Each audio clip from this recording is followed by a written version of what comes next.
unafraid to love, unafraid to speak truth, even when it trembled. But as you explore deeper, you discover a locked door. Something in you hesitates, a sense of sacredness, a warning. Behind that door lies the version of you who was abandoned so that you could survive the world as it was given to you. This room is where your sensitivity hides. This is where your intuition sleeps. This is where your original empathy waits. Wounded but breathing. The task of your life now is not to demolish this door, but to unlock it gently. For what lives inside is not weak, it is powerful in a way you forgot. The child self is the root of creativity, imagination, connection, spirituality. To return to it is to return to the soul.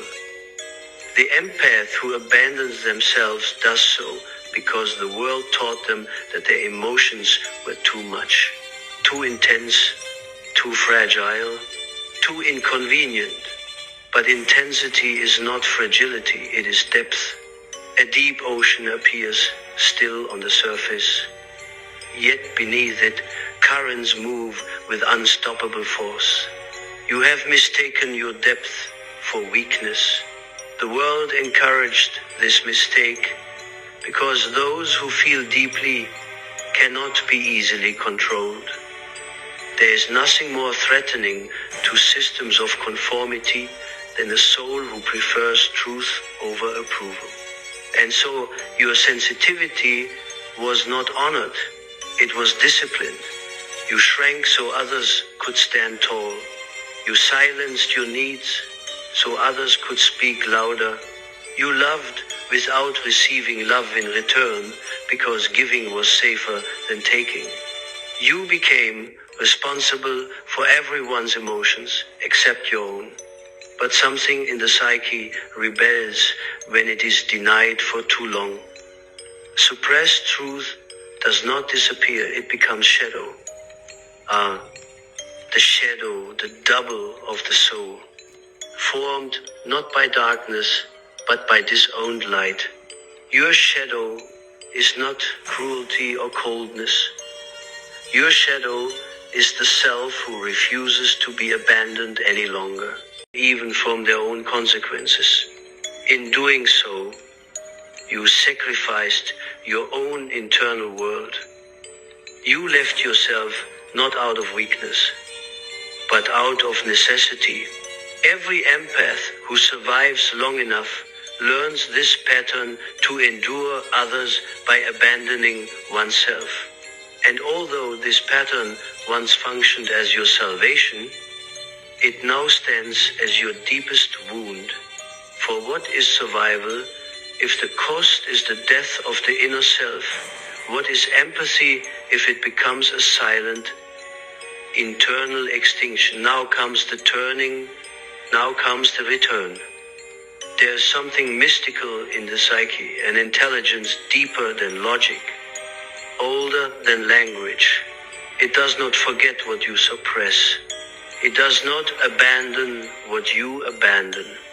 Deep inside you, there is a room where the original self still waits. Not fractured, not ruined, waiting.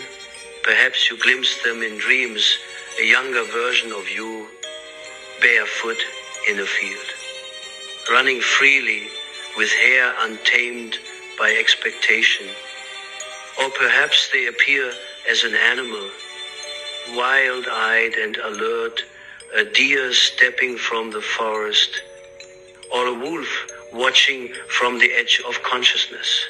In Jungian psychology, we call this figure the self, not the persona, not the identity shaped for the world, but the raw essence beneath it all. The self never dies.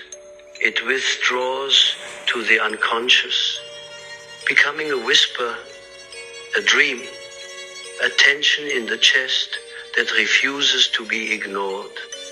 Every empath eventually feels this call a yearning in order to survive, and survival, though noble, is not the same as living. There comes a moment in every human life when endurance ceases to be progress.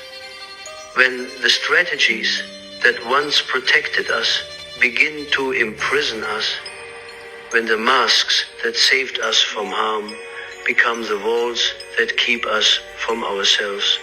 You, the empath, know this moment intimately.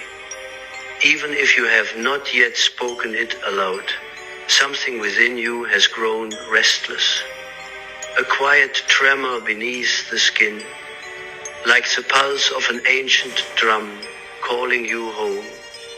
You sense it in the silence between thoughts, in the heaviness that comes after pleasing others, in the inexplicable ache that follows every moment where you shrink so someone else may expand. You have performed this sacrifice for years, perhaps decades, believing that it was the price of belonging. But belonging achieved at the expense of the self is not belonging at all. It is exile wearing the face of acceptance. And so we gather here not as scholars dissecting theory, but as wanderers navigating the topography of the psyche. We speak today of the homecoming of the empath, the sacred return to the abandoned self, the child who once felt everything, who saw truth without explanation, who knew instinctively what the world teaches adults to forget. When you were young, your sensitivity was not a flaw, but a compass. You perceived the emotional climate of a room before anyone spoke. You noticed the subtle tremble in a loved one's voice, the shadow behind a smile, the grief tucked beneath laughter. You loved as the ocean loves without boundary, without hesitation. Your heart did not yet know the skill of withholding. It poured without calculation. But unconditional openness cannot coexist with a world that rewards hardness. And so, slowly, layer by layer, you learned to contract